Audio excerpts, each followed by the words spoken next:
Ladies and gentlemen, welcome to another episode of the Gigi Report. I'm your host, Godfrey Gichuki. This is a very exciting moment again. As usual, we're coming back today with a very interesting conversation. I welcome you to join us. Today, we're going to be talking about the 10 years of devolution, hits and misses. How did devolution perform? And I have a special guest with me on the set. Welcome, Mr. Kithumbu. JM, how are you doing? Very fine, sir. Very good. Welcome. I believe we're going to have a very interesting conversation today. Yes. We'll begin just about now. So, those of you that are tuned in, we are live on our social media platform, Elevate TV Kenya, Facebook, and YouTube channel. So if you're on those particular platforms, make sure you leave your footprint by giving us your comment, what you think about the show and the subject we are discussing. So please let us know what you think, and we will be very, very excited about that. So let me introduce the subject matter, and then I will also introduce our guest, and then we get the conversation underway. Like I had just said, we're talking about county government. Now, devolved governments or county government, in other words, the structure itself was out of the promulgation of the Constitution of Kenya in 2010, which actually created these units or governments and the aim was development, empowering economic development. The idea was to devolve both decision-making and power, which then obviously influences resource allocation and implementation of development programs. And so 10 years later, where are we? How did these counties performed? And my guest is here to help us get some insight on that. Now, as always, the Gigi Report is a platform for big, bold conversation, honest conversation on a broad range of the subject. Like I always say, social, cultural, political, economic, theological, and philosophical matters. And today we are going to be looking at both social and economic and development agendas. And let me introduce my guest. My guest is Josephat Kithumbu. He is an environment and natural resource development expert. He is working with the county government of Embu. He's been working with the county government for the last 10 years. And he holds a BSc and an MSc in Environment and Development Studies, and is currently a doctoral student in the same particular domain with interest in managing natural and common resources. My guest is also a university lecturer, and very, very interesting indeed. He's an evangelist. So we're going to be asking him how he combines being both an environmental expert and an evangelist at the same time. Welcome to the show, my friend. Thank you, Gigi. Very nice. So let's begin from the beginning. We always like starting with, background. Tell us about your career background, how you got to where you are, and what inspires you. Thank you, Gigi. My name, as you said, is Josephat Kithumbu. I was born a few years ago in Embu, that is specifically in Mbere, county number 014, in the rural areas. I schooled in a public rural primary school, in a public secondary school. I wore shoes the first time when I went to Form 1. In very good company. Yes. Yes, and then I'm a product of the public education. Okay. Public education, and I schooled in Moi University, then schooled in Kenyatta, and elsewhere. I've done quite a number of things, taught. Yes. And at all material times, I've been a scholar. Okay. Teaching in a university, doing research, until 2013, that is July 11th, when I joined the county government of Embu. Okay. That is county number 014, under His Excellency Martin Wambora. Okay. And been in charge of lands, water, environment, and natural resources. Okay. Yes. All right. I think I like that. And the reason why I really felt that we need to have this conversation. Yes. Is because there's the county, the county government and the whole devolved government scenario. Yes. Is now 10 years on, and there are still a lot of questions and misunderstandings.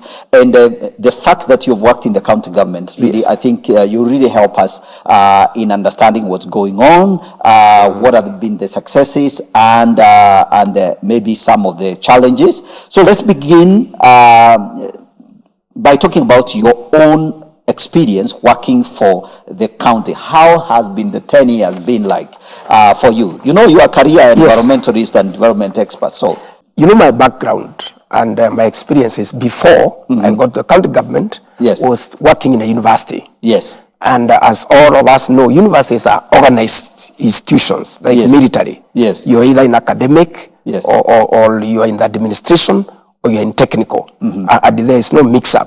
Okay. The systems are well organized, they are structured, you operate with people of almost same level of intellectual ability, level of education, thinking, and orientation. Okay. Then one morning, I found myself in a county government. Yes. Working amidst politicians, working amidst highly qualified people, amidst rural folks and communities, and I think my life has become better because I have appreciated that there are many facets and many sectors of society that if you live in one world, you may not be appreciate another world and how things are done in that world, especially the political class and working in government. Okay. The structuring of a county government is that every county government has an executive. Okay. Which would be, and which is the implementing agency of the policies, the programs, and the projects of a county government. Right. And you have a county assembly, which is the legislative arm. They do the registration, they do the oversight, and they do the representation. Okay.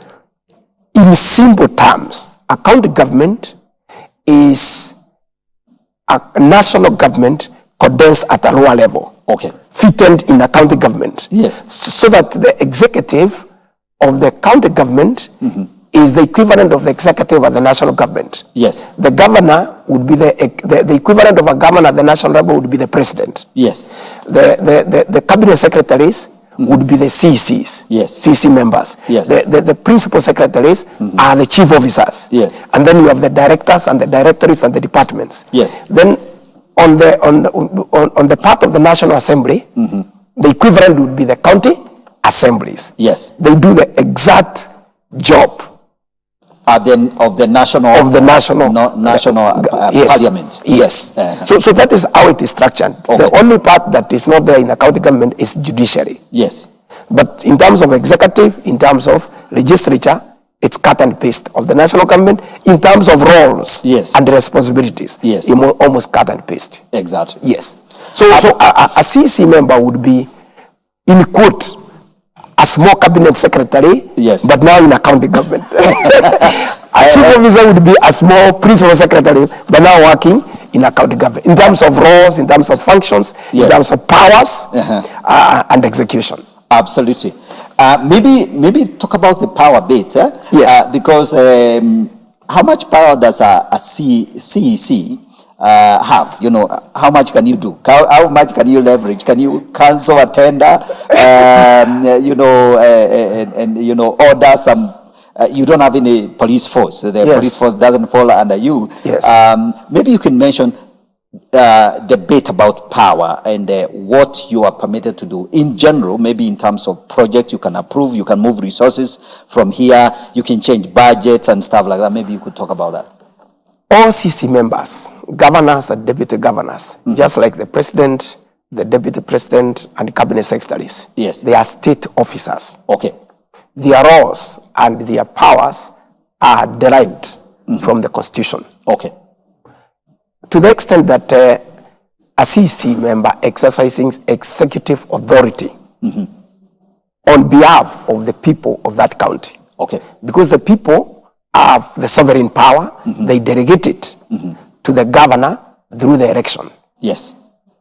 And that governor appoints CC members who go through the normal process of nomination, the vetting by the county assembly, and the involvement of the public in the vetting and the approval and the appointment. Okay. To the extent that executive authority in a county government is exercised by the county executive committee. That is the cabinet. Yes. Where the CC member sit, where the governor sits, where the deputy governor sits. So in other words, that CC member is responsible for administration, supervision, and coordination of a county government department. Okay. Which has staff, which has financial resources, human resources, technical resources, and all that. Yeah. In view of executing and implementing plans, programs, and projects. Okay. So a CC member exercises executive authority. Okay. He is only one allowed in law that I can be able to, I have some discretion to make a decision within the law that this program should go here. I can change. Yes. If a program was proposed for this area and for whatever reasons, yes, it is not possible to implement it and it becomes easier to implement it, I'm able to change provided I report to the county assembly before 60 days are over. Okay. Any other person doing that below the CC, that is the public service, yes, will have violated certain sections of the PFMA Act. Okay. Yes. Oh yeah, by the way, now, so maybe we could also mention that for purposes of those that are following this conversation. Yes. The pieces of registrations Yes. that, that kind of are the most critical, the most instrumental in terms of structuring the county government. Yes. There's a Public Finance Act and the County Government Act. Maybe you can mention. And the Constitution. Yes, and the Constitution, of course. Yeah. So you start with the Constitution, that is the supreme law. Yes. It establishes 47 county governments and it structures what should be in a county government. Yes. In terms of the governor, the county executive, who hands it, in terms of the county assembly, that is headed by the speaker, the clerk, and the honorable members. And then once the Constitution has done that, the nitty-gritty of the specific roles are defined in the County Government Act. If you look at from section 30 of the County Government Act across, it defines who is responsible for what. Yes. In the equivalent of Public Service Commission at the national level, at the county government, you have the county Public Service Board. Yes. That is responsible for recruitment, disciplinary action, and promotion, and all that. Yes. So the County Government Act clearly defines the roles of each and every person, including the roles of the governor, the roles of the deputy governor, the roles of the CC members, the roles of directors, of chief officers, the roles of the speaker, the deputy speaker, the clerks, and the honorable members of the county assemblies. Absolutely. Yes. I have visited the county governments and I've realized they are very organized. Yes. And by the way, unlike what a lot of people think, yes, that our counties are actually just absolutely dysfunctional, they are not. They are not. They actually, they are very structured and, yes, and they have those assemblies. They have yes, a real small parliament there. Correct. With all the rules and all the governments and everything. Yes. And standing orders. Yes, standing orders. Have you had to face the assembly and explain yourself about a matter? Yes, yes. I think twice. Twice. Of course, the normal doctrine of a presidential system, the one we are operating in Kenya, yes, is that there is separation of powers. Okay. Or the county assembly, that is the parliament of the legislative arm, and the executive. Okay. So ideally, cabinet secretaries or CC members are not elected members of parliament. Yes. Or county assemblies. We do not sit there. Yes. So ideally, we don't go there as on the plenary. Yes. I think twice I've been called to the plenary to explain, but ideally we normally go to the committees of the house. And the committee of house is the equivalent of the entire house. Absolutely. And so they ask questions, they ask for explanations, you provide documents, you explain what you're doing, and some of them, some of the things that they inquire from you are things that you are required to do as a CC member as per the law. Okay. Yes. Oh yeah. So maybe for purposes of our viewers, actually, I think it's important for people to understand that they say like there are committees, structured around the various functions of the county. So if it is water, irrigation, there is probably a committee department, and there is a committee in the assembly. Yes. And a chair of that committee, and a deputy chair, and a number of registrators, the MCAs that are in that committee that can now summon that department head and question certain things, offer their oversight. So and stuff like that, and then you have the finance, the most famous one. Yes. Yes. Correct. Okay. Sawa. So maybe you can talk about your highs and lows. I know you've served for 10 years. Maybe perhaps do you still want to serve in the county government going forward, or would you like to maybe take a break or something like that? And maybe together with that, you can also tell us what has been some of the things that you think that have been absolutely amazing. You have enjoyed doing them, executing certain projects, and some of the bottlenecks that you have had to face, frustrations, stuff like that. Gigi, as I told you, I came from the university. Okay.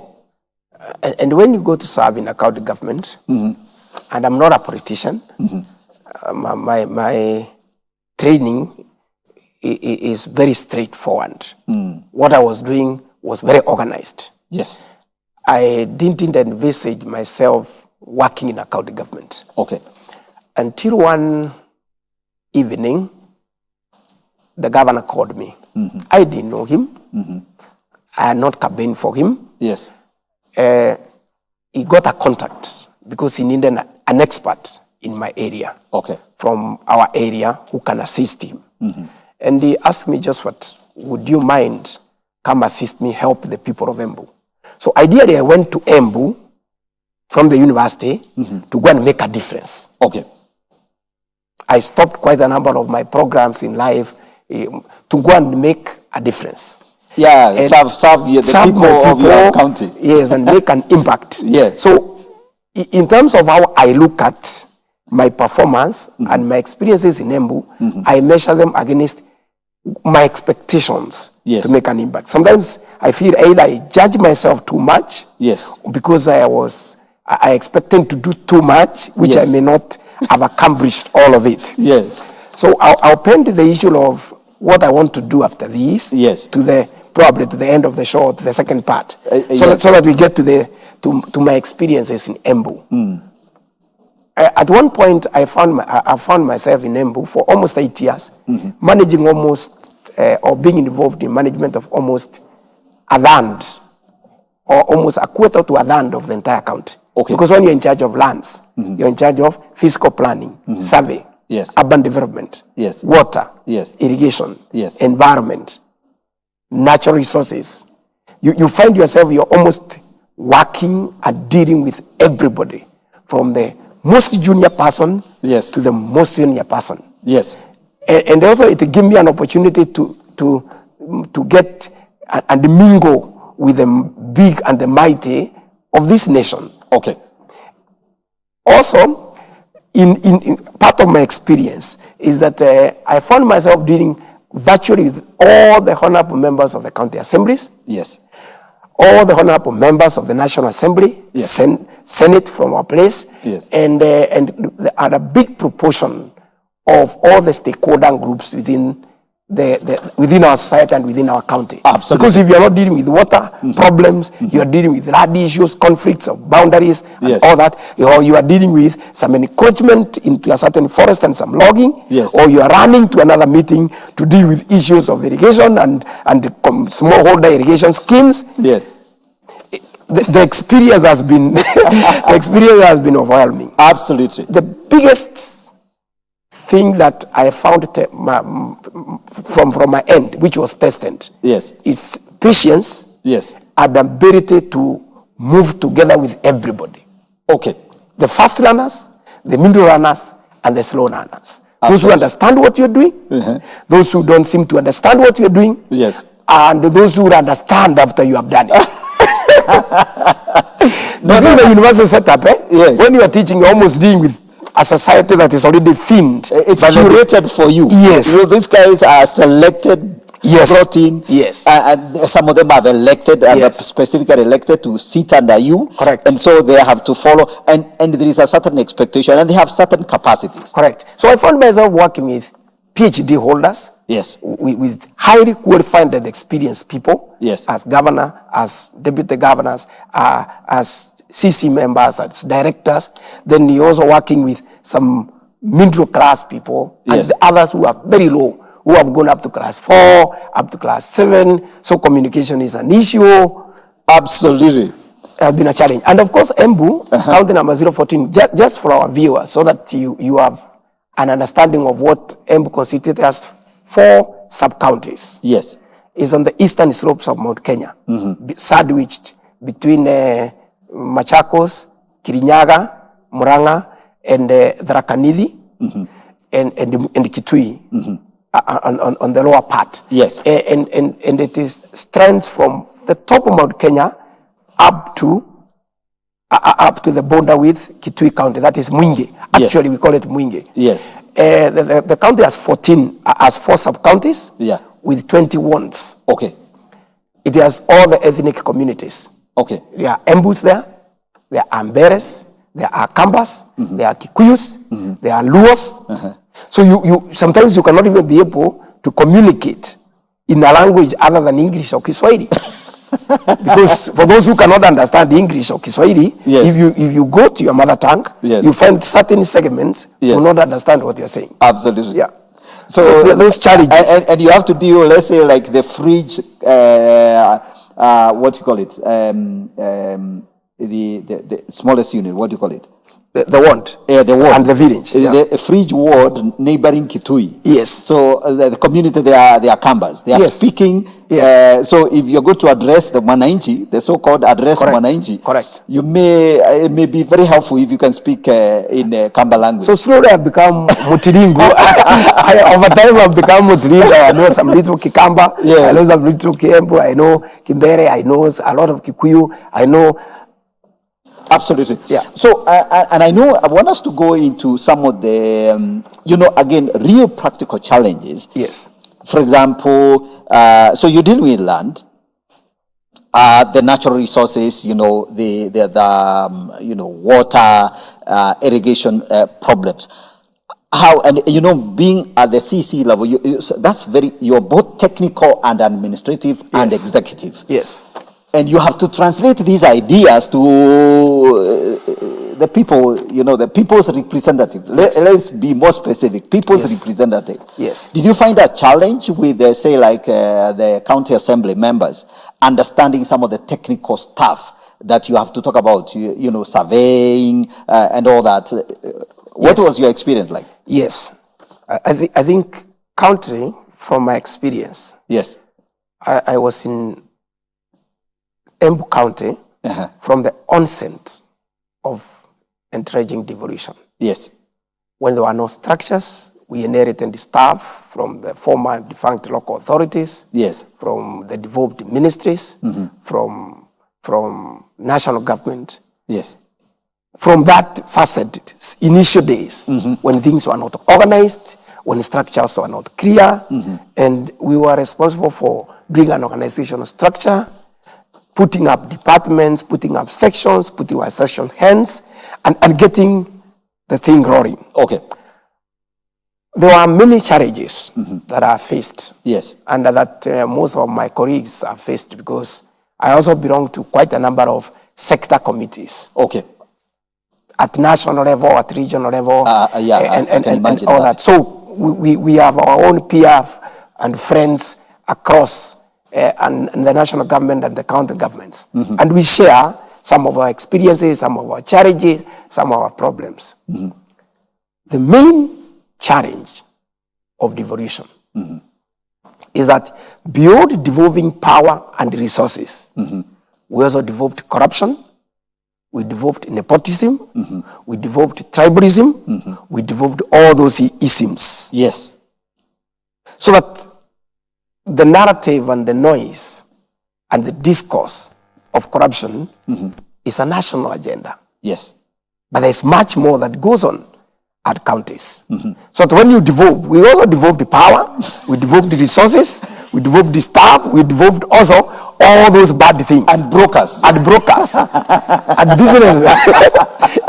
Absolutely. So the main challenge I faced in the county government, there's a serious disconnect between the executive and the legislature. So I'm going to hold you there. Yes. I'm going to hold you there because I want us to return to that. We have to go for a short break. Yes. Because to be honest, I really want us to talk about that. And because if we're going to go forward as a going forward to improve things, we must understand where the problems are. So, ladies and gentlemen, I believe you're following this conversation. You're enjoying what we're talking about and learning. We're going to go into a short break. When we come back, we'll return to that particular conversation where the hits and the misses and some of the challenges of running devolved governments. Take a break. Don't go away.